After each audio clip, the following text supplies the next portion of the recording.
Hi, it's Alison from the Law School Toolbox. Are you concerned about finding a job? Well, we've got ex-BigLaw recruiter Sadie Jones here with us to talk about how to position yourself for a summer job offer, whether you're a 1L or a 2L. Welcome, Sadie. Thanks for having me back. Oh, it's my pleasure. All right, well, let's talk about our next scenario. I've had a decent number of interviews, but no offers. What might be going on here? So generally in that situation, again, first of all, what's a decent number? Right? So like we have two. to know how many. Yeah. Because, right, if you had 2 callbacks and you got no offers, that's not surprising. If you had 8, that's Right. surprising to me. So that means something's not going right with the interview. And so that's where, again, I would bring somebody in and I would, do some practice and I would talk about, do a practice interview. I would talk about how you think it's going.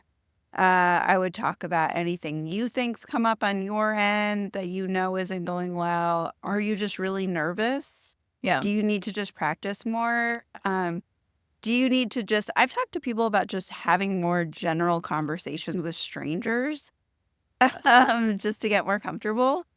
So I think, in that situation, usually, right, there is something, it's like a people skills thing.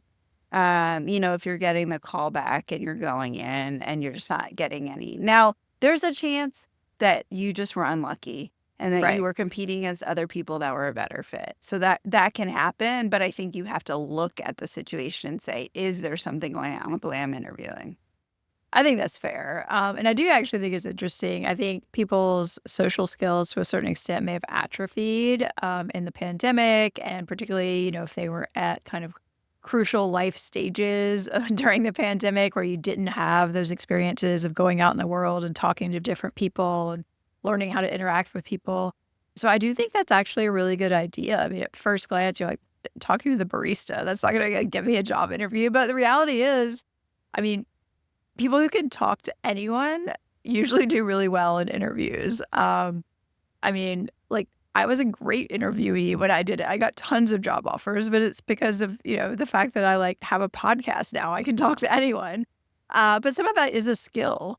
I was actually reading an interesting book on negotiation recently, and he was talking about specific ways to build trust and things like that. And so if this is something that that you struggle with, that maybe you just come off like a little unfriendly or, hard to work with or whatever it is, there are ways that you can sort of train yourself to present better, basically, in an interview. And you may have to practice answers to questions and things like that maybe come off not so great, because people are definitely hiring a lot based on kind of fit. And if you're not getting those offers, there's probably some reason.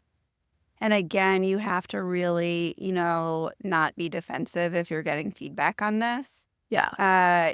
Especially if you're hiring somebody or you're working with career services or whoever it is, you're asking for help, whether you're paying them or not. Listen to what they have to say. And, I think you really need to say, okay, and what would you suggest? And I think the other thing is people get into their head, right? They're an introvert or they're not a people person or they're not good at this. And like you said, you can work on almost all of it. So don't get stuck in your head. This is who I am. I'm not good at this. Right. It's just practice. Yeah, I think because this does sometimes get termed like people skills, people think, oh, well, this is how my brain works. There's nothing I can do about it. This is just the person I am. And we're not asking you to change your entire personality and be someone you're not. I basically is saying there may be some rough edges that need to be kind of polished a little bit, or just ways that you might say things that, are more sort of receptive or not defensive, and certain questions, particularly if you've done a decent number of interviews, you kind of know what people are going to be asking at this point. So if there are questions you struggled with in the past, you can prep answers and kind of work on those. You don't want to sound like you've memorized it, but there's definitely an art form to having an interview answer that you give in every single interview, because they always ask you the same question.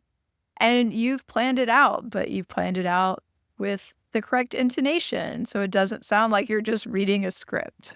Which I was going to say, actually, I find that this sounding like you're reading a script can be some people's biggest problem. Yes. And I hear it so much. So I always say, don't practice the exact same question every single time. And kind of practice, I always suggest practicing sort of your stories Right. that are general enough that they can be used for different things. But I totally agree. So I know it's hard. It's like practice, but don't practice too much. It's a line. Like, Yeah. for example, if somebody has one really terrible 1L grade, it's likely somebody might ask about that. You might be asked more than once. Or if there's something weird on your resume. My resume was strange. So every interview I had, I got a variation of the question of, sociology to architecture to programming to law school. Tell me about that. So I had an answer ready to go. And basically, I gave the same answer every time, but it sounded like I wasn't just wheeling off a script. And I kind of developed it over time. I saw what the reactions were, I saw what seemed to resonate, and it got better and better the more times I gave that answer. You know what the number one question that I hear students struggle with? What? Tell me something about yourself. Yeah, I know. Or Which seems tell like me, so easy. no one knows how to answer that. Tell me how you got to law school. Right. Like, why law school? Like, there needs to be a solid answer to that. You need to prepare that. But I don't know why everyone's just doesn't know what to do. And it's like, okay, well, you can go in chronological order, forwards or backwards. What do you want to focus on? You have to work on it. Right. You have to know. I mean, you basically need to workshop these obvious questions if you're flailing through interviews. Yes. And obviously sometimes you're going to get like a wild card where you don't know what to say. And then you need to practice techniques for buying time. Like, oh, that's a really interesting question, Let me think about that for a second. And I think the other thing is this is a conversation. So sometimes people either don't have any questions or they're just kind of not really engaging in a conversation because they have so many things they want to put on the table and get out there. And they feel like I've prepped these answers and I must say them. So I do like that idea of just kind of talking to strangers and learning to ask good questions and kind of be engaged in a conversation because that's part of what this is about. Yeah, you need to listen to the answer and go in that direction. You cannot have things that you absolutely feel like you have to say. That always goes wrong.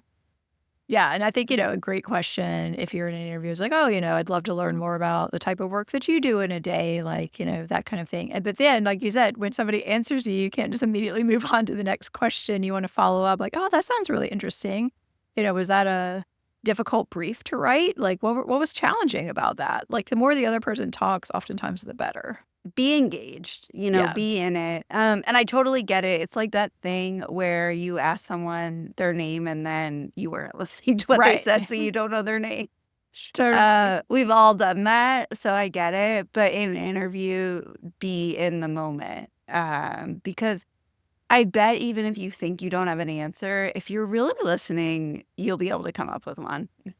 Right. Yeah. I mean, so I think, identify the possible problem points in your background, whatever they might be, and everyone has them. And it could be like, oh, your law school is a second career for you. Why did you decide to switch? Or you came straight out of undergrad. What work experience do you have? Like, everybody has something, and it can be completely on any side of the spectrum.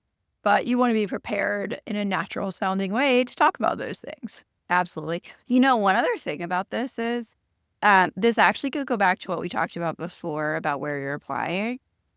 Like, even if you're getting the interviews, are you applying to places where you don't really fit in? So I think that is something to think about here too. Are you applying to places that you feel like are just the best?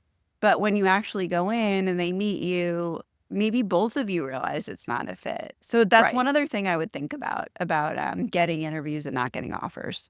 Yeah, and I think particularly if it's like a safety place, you want to make sure that you're really conveying like actual enthusiasm for this particular job because if they think like, oh, this person's like at some fancy school, they're not really going to take this offer. Yes. But you really actually would for whatever reason, like you need to convey that. Absolutely. I think that all that stuff comes across even if you're actively trying, to hide it. Right. I think, yeah. I think anytime you go into an interview, you should go in with the idea that, like, I want to get this job offer. I'm going to do what I can to get it. Like, I'm going to be enthusiastic. I'm going to do my research. I'm going to be prepared. And I'm going to, like, convey why I think this would be a good option and I would be a good fit for them. And then if you turn it down, fine, you turn it down, but at least you had the job. If you can't do that, you shouldn't be going to the interview. That's fair. Yeah. Yeah, it's like a waste of everyone's time. All right, well, thank you so much for joining us. Thanks for having me. My pleasure. For more career help and the opportunity to work one-on-one with us, check out careerdicta.com or visit lawschooltoolbox.com. Thanks for watching, and please give us a like and subscribe.